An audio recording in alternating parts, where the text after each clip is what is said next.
the Military Commissions Act of 2006.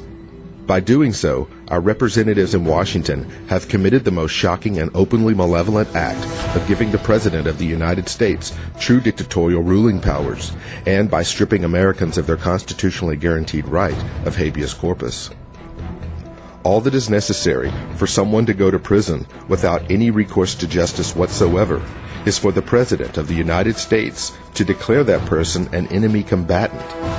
The President can label that person as either a legal enemy combatant or an illegal enemy combatant, assigning titles to Americans that presuppose their guilt and, by default, deny those people their basic right to habeas corpus.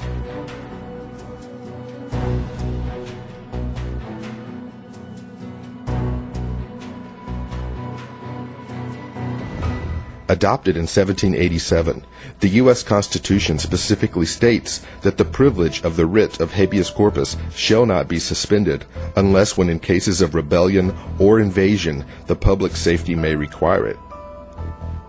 So what is habeas corpus? Habeas corpus is actually Latin for "you have the body." Also known as the Great Writ, habeas corpus is a petition filed with the court by a person who objects to his own or another person's detention or imprisonment. But it's more than that. In family law, habeas corpus allows children who've been wrongly removed from a parent or a guardian to be returned to that parent or guardian. If you go to jail for any reason, habeas corpus is your get-out-of-jail-free card. It prevents jurors from being imprisoned for returning a verdict that the presiding judge may disagree with. And up until October 2006, it prevented the President of the United States from being able to secretly lock up anyone and throw away the key on his sole authority. Vested with the power to remove any citizen's right of habeas corpus, the President of the United States arguably has more power now than the King of England did at the time of our revolution in 1776. I disagree with your assertion of unchecked power. If this were a dictatorship, it'd be a heck of a lot easier. Just so long as I'm the dictator. Well, when the president does it, that means that it is not illegal. No one, no president, should ever be given the power to call someone an enemy combatant, make a phone call, and have that person locked up until further notice. So what gave the president the notion that he could do this in the first place? On the authority of one man, Attorney General Alberto Gonzales, the President of the United States twists words and redefines them to his own executive benefit. Everyone remembers how President Bill Clinton attempted to redefine the word sex in order to hide his extramarital affair with Monica Lewinsky. While my answers were legally accurate, I did not volunteer information. President George W. Bush, on the other hand, would take the redefining of words to a whole new level. Included in the Military Commissions Act of 2006 is the government's new definition of torture. We were using techniques like isolation, sleep deprivation, inducing hypothermia, using military working dogs. We used strobe lights and loud music for sensory overload. These things are all violations of Geneva Conventions for enemy prisoners of war. So is waterboarding constitutional? I don't know what's involved in the technique. If waterboarding is torture, torture is not constitutional. If it's torture, that's a massive hedge. As I've said before, the United States does not torture. It's against our laws and it's against our values. It's been reported that with Khalid Sheikh Mohammed, he was what they call waterboarded. I'm not going to talk about techniques that we use on people. It's against our laws and it's against our values. All of the government's documents, all of the White House documents go to this issue of redefining torture in a way that we don't define it in the United States or in the world. And that definition says torture only occurs when someone's at the risk of immediate full organ failure or death. Our defining moment came in 1787 when we defined ourselves in a constitutional document that committed us to the rule of law. And what would happen here if we embraced torture at the President's invitation would be to redefine ourselves. And we will become something that we have long fought against. The Military Commissions Act gives the President absolute power to decide who is an enemy of our country. to imprison those people indefinitely without charging them with a crime, and the ability to define what is and what is not torture and abuse. It also retroactively protects the president from prosecution for having issued orders to illegally torture prisoners in his own possession. How can we expect our leaders in Washington to obey the U.S. Constitution if they don't even know the U.S. Constitution?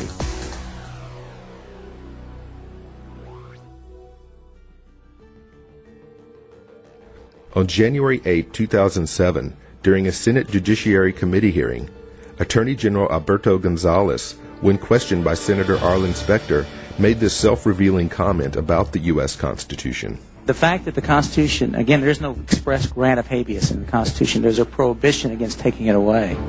But it's never been the case. I'm not aware of a Supreme... Now, wait a minute.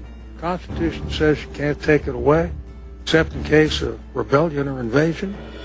Doesn't that mean you have the right of habeas corpus unless there's an invasion or rebellion? I meant by that comment, the Constitution doesn't say every individual in the United States or every citizen is hereby granted or assured the right to habeas. It doesn't say that. It simply says the right of habeas corpus shall not be suspended except by... You may be treading on your interdiction and violating common sense. 11 U.S. senators sitting on the Judiciary Committee voted in favor of the Habeas Corpus Restoration Act of 2007. 10 of them Democrats, including Chairman Pat Leahy, joined by the committee's ranking Republican Arlen Specter. In a stunning political move, an American presidential candidate, Sam Brownback of Kansas, actually joined 7 other Republican senators in voting against habeas corpus. Okay, it's your turn again. Want to see habeas corpus restored to the U.S. Constitution? Go to www.senate.gov. Click the Senators button. Find your state, and presto, you're on your way to contacting your senator. Make sure to tell them, if they vote down habeas corpus, they're fired.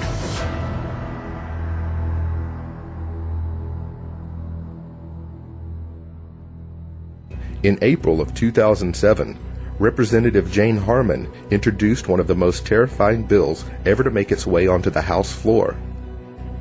The Violent Radicalization and Homegrown Terrorism Prevention Act of 2007 amends the Homeland Security Act of 2002 and seeks to add provisions pertaining to the prevention of homegrown terrorism.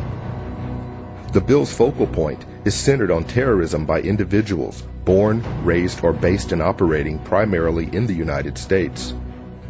H.R. 1955 specifically targets the civilian population of the United States and makes having certain thoughts a crime. What do we want? Truth now! What do we want? Now! This bill makes it a crime for the people of the United States to have certain thoughts floating around in their head that may be contrary to the conventional wisdom of the current administration. Are you a terrorist? You just might be. As defined in the bill, homegrown terrorism is a term meaning the use, planned use, or threatened use of force or violence by a group or individual. I think we can all agree that preventing violence is a good thing, but the red flag being waved in front of our faces actually comes from the use of the word force. According to the American Heritage Dictionary, the word force is defined as the capacity to do work or cause physical change, intellectual power or vigor, especially as conveyed in writing or speech, a capacity for affecting, influencing, or persuading the mind or behavior. Here's where you really begin to understand what the bill is attempting to regulate. Let's read the bill's intended uses and substitute the word force with the actual definitions. Homegrown terrorism is a term meaning the use, planned use, or threatened use of intellectual power or vigor, especially as conveyed in writing or speech. Homegrown terrorism is a term meaning the use, planned use, or threatened use of persuading the mind or behavior of another person. According to the bill, you might be a terrorist if you use or plan to use your powers of persuasion to change someone else's mind, either through writing or through speech. Can anyone say 1984? This bill makes anyone into a terrorist for simply aspiring to affect political, religious, or social change. Anyone attempting to think, teach or promote concepts that challenge